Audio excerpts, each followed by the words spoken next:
Hi, my name is Jonah Comstock. I'm editor-in-chief at pharmaphorum. I'm here at Frontiers Health 2022 with Sai Shankar and Pierre Leurent of Aptar Digital Health. Welcome, guys. How's your show going so far? Great. Hi, Jonah. It's a pleasure to connect at the conference. So it's good to be back at Frontiers. A lot of great conversations and a lot of excitement around digital health. So what are you guys? Sai, you were on stage earlier today in a panel. I think you on again tomorrow, or what are you here to talk about? Well, first, we are here to listen to what's happening in the industry and also share what's happening with Aptar Digital Health. In the morning, we did share a little bit about our new announcement with our partnership with Chiesi on the disease management side for asthma and COPD. It's an announcement that we had done early in the week. So we're sharing a bit more about that and also share about some of the industry best practices and also listening to others doing the same. So tell me a little bit about the partnership with Chiesi. How are you working with them?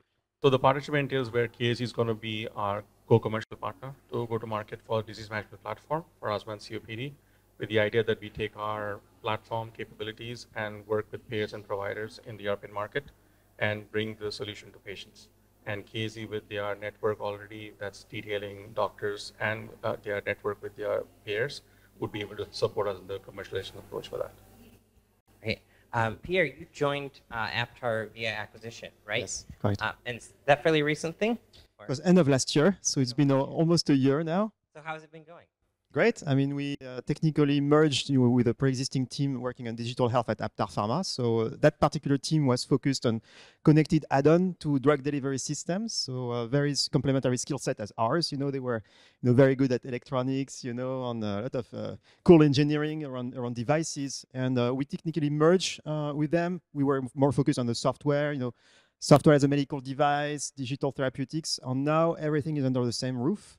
So we are actually now a division called Aptar Digital Health, which sits within Aptar Pharma. Aptar Pharma being a global leader selling technology to pharma.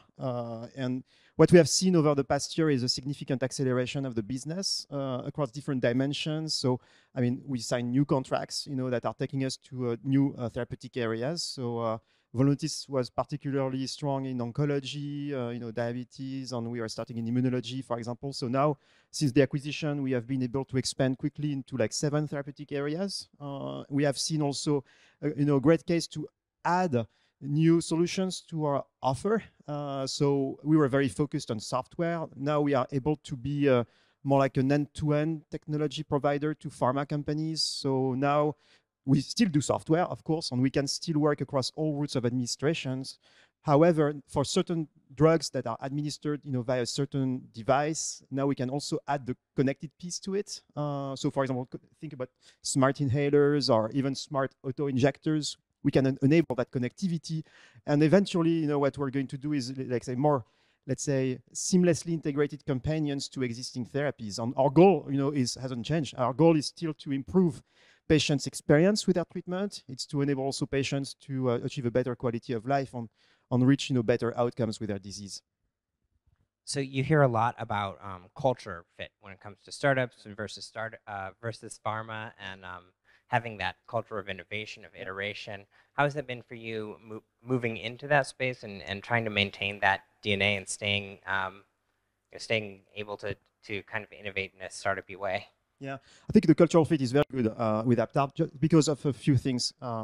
First of all, I think the Aptar was built, by aggregating different companies founded by entrepreneurs, on both sides of the Atlantic. That's the background and the history of Aptar, which was founded several decades ago. So Aptar is particularly good at integrating companies, with different backgrounds, and also I think we speak a common language, because we are, for different angles, we are selling technology to pharma. So, things like, excellence or patient safety, a lot of things of that nature that you find in this particular space are very, well shared.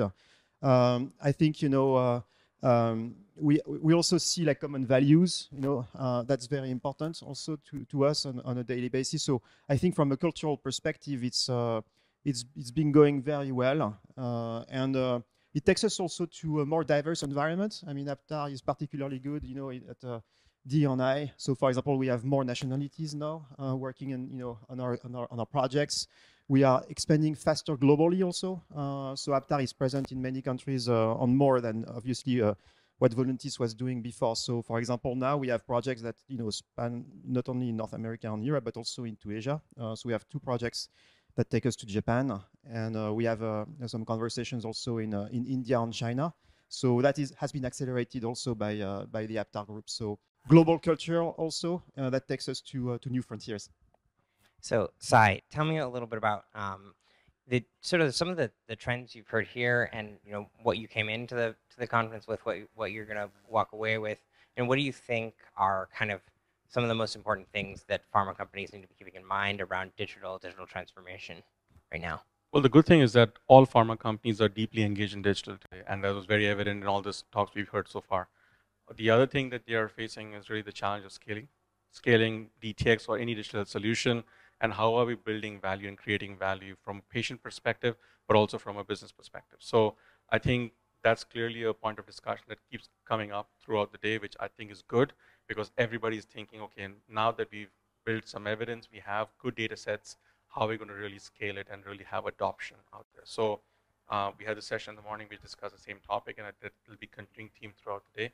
So it's good to hear different perspectives, but also it helps us understand what opportunities do we have and what channels do we have for expansion. The other big question that seems to be coming around a lot is just the macroeconomic situation, and is there a pullback effect, and what's the impact on startups, and how is that going to impact runways, or is it going to lead to consolidation for the DTX companies? I think companies who have doing a good job and are well funded obviously can weather the storm that we see that's coming up.